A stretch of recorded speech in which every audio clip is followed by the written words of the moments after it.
Hi, welcome to this month's episode of Byte Size Learning with Arts Access North Carolina. Today we are joined by Sky Cubacub, creator of Rebirth Garments, a clothing line for queer and trans disabled folks.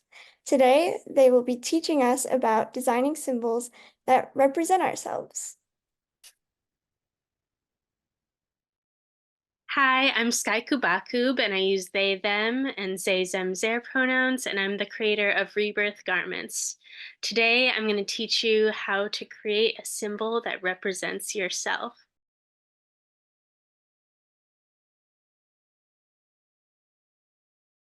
I'm going to do a quick audio description of myself to be more accessible for blind and low vision folks. I'm a small Filipinx queer wearing a scale mail headpiece in pink and some other multicolors. It looks like a bunch of fish scales on my head. I'm wearing a watermelon print crop top that I made in solidarity with Palestine, and a warm, cozy kind of cocoon coat with some custom prints of my late father's paintings. It looks like a um, spiraling rose, but it's just like a bunch of different spirals converging in on each other with a black and white pattern trim. And then I'm wearing Queer Crip symbol laser cut earrings. So this is one of the symbols that I'll be talking about today in my presentation. This will be a great way that you can show off your symbol after you design it. You could laser cut it, turn it into accessories. You can make patches. You can do all sorts of things. So yeah, we're gonna get started on our presentation. Creating a symbol that represents yourself. If you share any of your symbols, remember to tag us when you post your creations so we can see, and remember to write image descriptions when you post your symbols for accessibility. My Instagram and other social media is all Rebirth Garments, just smushed into one word. And you can also check out the website at rebirthgarments.com. So what is a symbol? Symbols are drawings and shapes used to represent something else. Letters and musical notations are symbols for sounds. Flags use colors to represent different things, and then the color combinations of the flag are used to represent a country. Every part of a symbol usually means something. I love designing symbols to represent queer and disabled identities for anyone to use to represent themselves or solidarity with those identities. But I also create lots of other types of symbols. Some ideas for designing. Symbols that are really easily caught on and like recognizable are usually really bold, graphic, and simplified enough so that most people could draw it. But you can also do whatever you want. You can take existing symbols and improve it, like in the case of the history of the wheelchair accessibility icons. And we'll go through that in a second. You can take multiple symbols and smush them together, which is what I did with the Queer Crip symbol. On the next page, I'll show you how I got to the Queer Crip symbol through other existing symbols. There are links with this. This is the little mini zine that I'm actually working through, and you can get free downloads of some of the symbols. Okay, so how I got to the Queer Crip symbol, which is the one on my earrings. I had always been really interested in the trans symbol. I had seen it all throughout my childhood. In 1993, Holly Boswell drew this transgender symbol for Wendy Parker, who then had it digitally drawn by Nancy R. Negroni, who added the lavender triangle. This combines the existing quote unquote female Venus symbol and the quote unquote male Mars symbols. And you can get the free download for this original symbol uh, on gendertalk.com. Then I took I looked at the history of the wheelchair accessible icon. So the original, what it's called, International Symbol of Access, was by Suzanne. I don't know how to say this last name. I'm sorry. The like I don't. Maybe I should have looked up how to say this name. I'm sorry. Um, Suzanne Kofod in the 1960s. This design shows the wheelchair user as static and with hard geometric lines that really contrast all other standard icons representing people, because all the other ones are really rounded and soft. So then the Accessible Icon project, created by Sarah Hendren and Brian Glennie in 2010, 11-ish, was based off of some already existing icons that were being used in various places but hadn't caught on. So they were taking the original international symbol of access and improving upon it to make it, just a lot more representative of disability culture. So this icon is active and shows autonomy. The wheelchair user looks like they are pushing off really fast, and this in order to make it into a stencil, there with the circle in the center, there has to be sort of a break in it, and so they used that break to their advantage to make it look like the wheels are spinning. So this project started altering existing public signs with stickers in a guerrilla street art style, which is really awesome. And you can check them out at accessibleicon.com.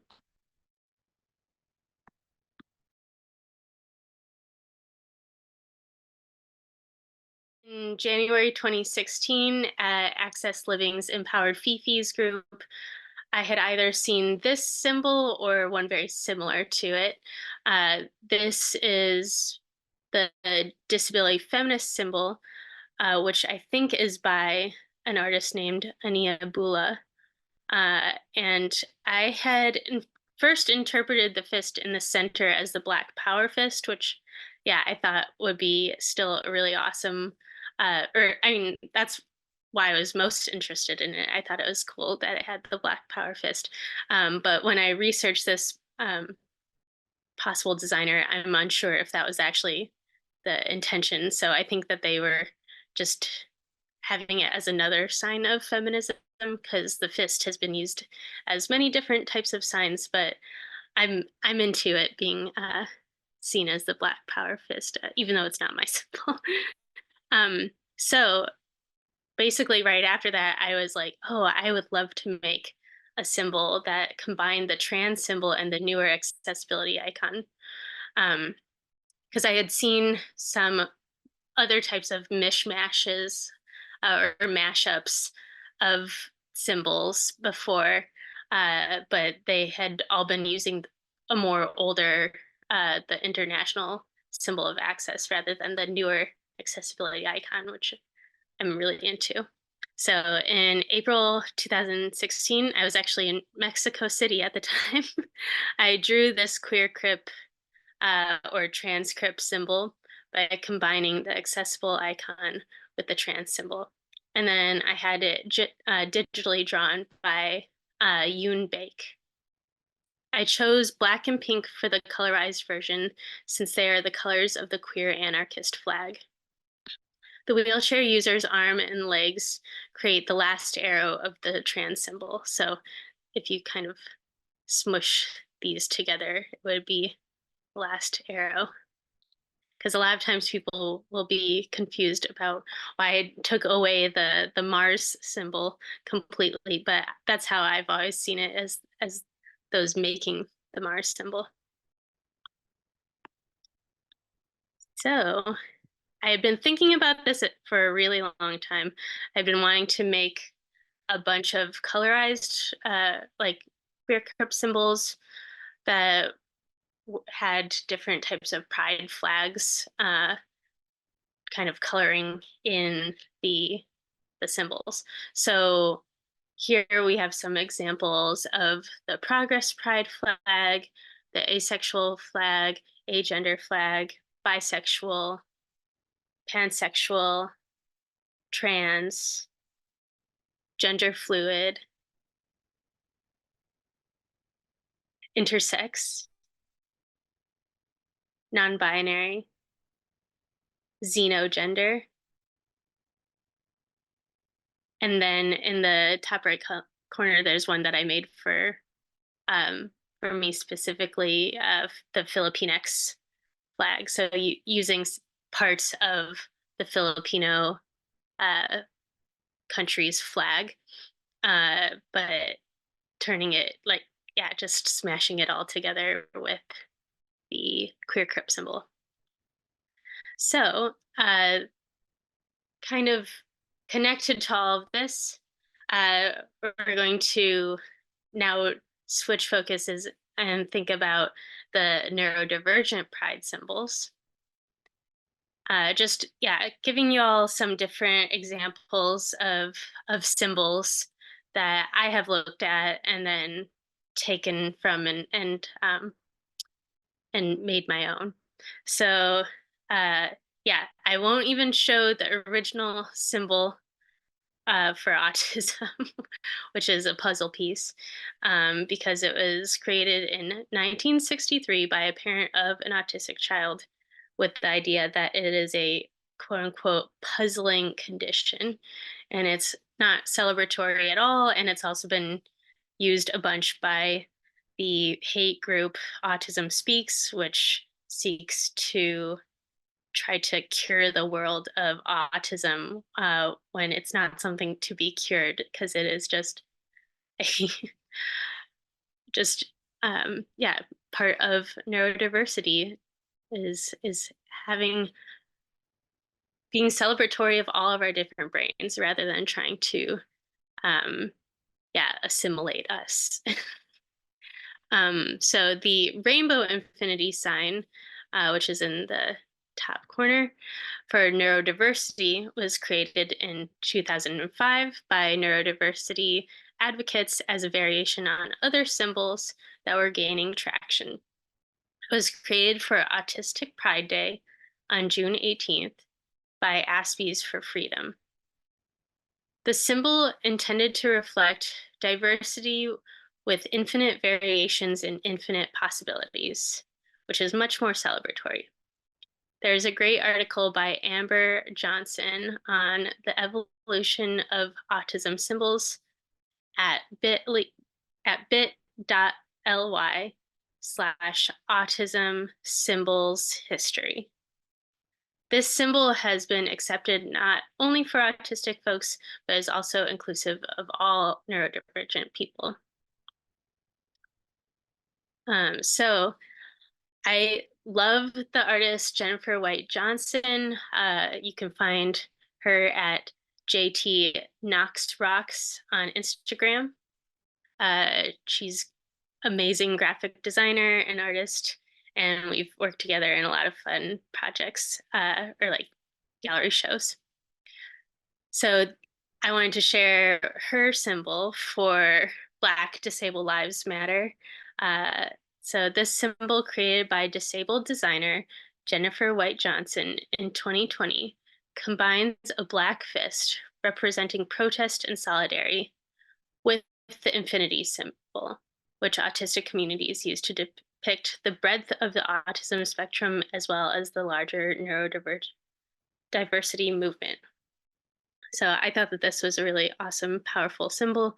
There's the black fist with the infinity sign kind of below, partly on the wrist and partly on the bottom of the thumb. And then it says Black Disabled Lives Matter at the bottom. There are some I think, free poster downloads on her website at jenwhitejohnson.com. So for years, I had been thinking of trying to come up with a symbol for neuroqueer crip identities. So queer and trans disabled people who are also neurodivergent. And so I finally settled on combining two queer crip symbols to make the infinity sign and then printing it on holographic paper. I also like to see this as representing our interconnectedness and interdependence. So I want you all to note the difference between neurodivergent, which is about an individual, versus neurodiverse/neurodiversity, which is like the spectrum of human brain variations, or a group of people who include people who are neurodivergent in different ways and also neurotypical people. So a person themselves isn't neurodiverse. They are neurodivergent. And then a group can be neurodiverse, or yeah, just thinking of our full spectrum of human brain variations. Um, I used Canva to design symbols, like I did here for a project that I did on Discord called Disabled COVID Vaccine Oral History. So a lot of times I've drawn on paper, like I really like drawing with gel pens. Um, that's one way that I've designed symbols. Another way is designing through programs like Canva. If you don't feel like you like the way that you draw things, you can like look up their different little clip arts and then smush them together. Or if you're just trying to do something digitally really fast. So that's another way. Um, you can cut up vinyl. Here's a symbol that my partner made using the black power fist and a heart. Um, so I then took their symbol and cut it out of vinyl and then sewed it together. So that's fun because then you have a patch that you can attach to yourself in different ways. Um, yeah, there's lots of different ways to create it. You can also cut up magazines and or like print out images and cut them up and collage them together. So yeah, there's not one right way to create uh, to generate the image that you're creating for your symbol. Um, okay, and one last note is that not all symbols are for good. There are symbols that represent danger, like hazardous waste and chemical symbols, which can be used for fun things too. You can be like danger, a queer coming by. But then there are also symbols that represent hate, like the Nazi/white supremacist symbols, such as swastikas, two S's, so like SS, and two eights, or 88. And so there's so many more. So when, which then to people that they hate, that will signify danger. So, as a queer person of color, when I see these symbols, I know to avoid or leave a situation as fast as possible. It's good to educate yourself on symbols, of both of these types of dangerous symbols so that you can know when to put up your guard. But also, you should also research any meanings of any shapes you want to use in a design so that you don't inadvertently use something that goes against your values or intentions. So, yeah, like there's so many different symbols of hate, and you just, yeah, want to make sure that you're not accidentally putting it into your design. I just wanted to show a couple more little symbols that I've created. Um, So the first one that I made in my adult life was what now I use as the Rebirth Garments logo. This is a symbol using a shape from a Renaissance etching by Albrecht Dürer. And I then took it and turned it into like a fourth dimensional version of itself. But this, of course, is a two-dimensional representation of a fourth dimensional object. And then I colorized it. So it looks very crystal-like, and it uses all of my favorite kind of jewel tone colors. And there's a big version of it behind me that I made in college, and there's a tattoo of it on me too. But I had created this with a partner that I was with at the time because we were going to start a gallery together. But then I took it in the breakup because it was already tattooed on me and because I designed it, and I turned it into my rebirthing symbol. So I decided I wanted to be a new person that which was very much tied into my disability identity. I wanted to be a new person where my disabilities and neurodivergencies and madness were being accepted as part of me rather than as something that felt like it was, yeah, just feeling bad to me. I wanted to be celebratory of myself rather than um, feeling like it was awful and holding me back, because that's the messages that was told to me for my whole childhood. So yeah, there's that one. I have this cool one that is for the Radical Visibility Collective. And this is actually a beautiful painting version of a really quick little symbol that uh, me and Jake Voges and Compton Q had collectively designed. And then Jake Voges turned it into this beautiful painting, and then I turned it into a sticker. But oh yeah, there's a sphere at the top in purple for Compton Q. There's a triangle or pyramid in the center in pink for me. And then there's a blue V at the bottom for Vogues. Uh, Here's another one, the Radical Visibility Eye. So I used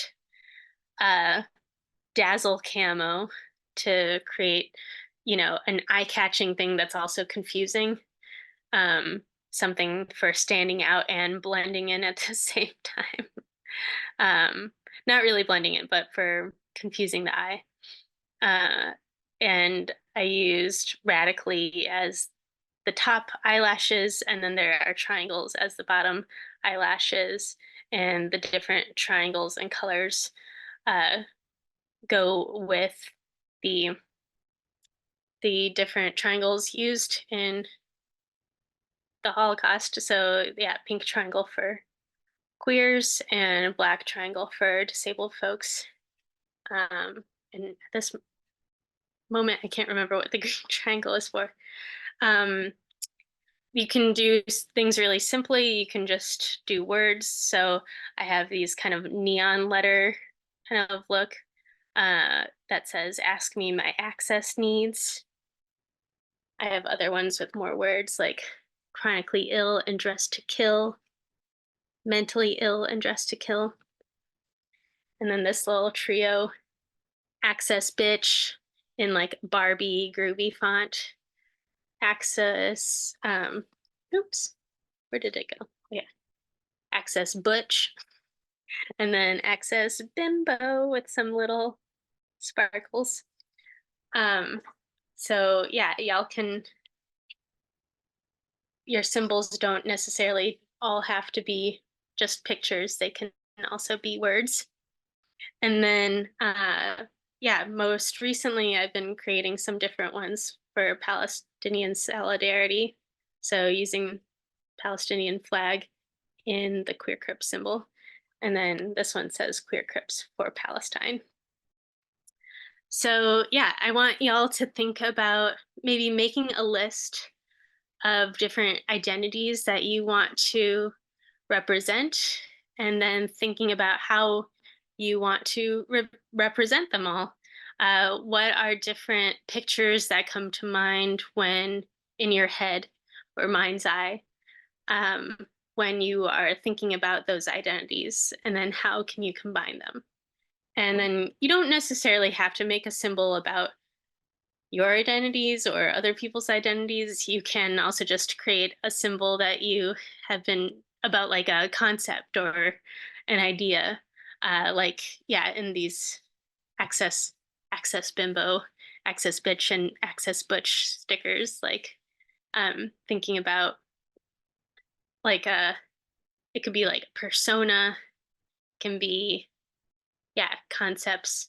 There are all sorts of ways that you can use symbols and then turn them into, yeah, they can be used for activism and protest, uh, or they can be used for, um, just they can also just be used for fun. It's up to you.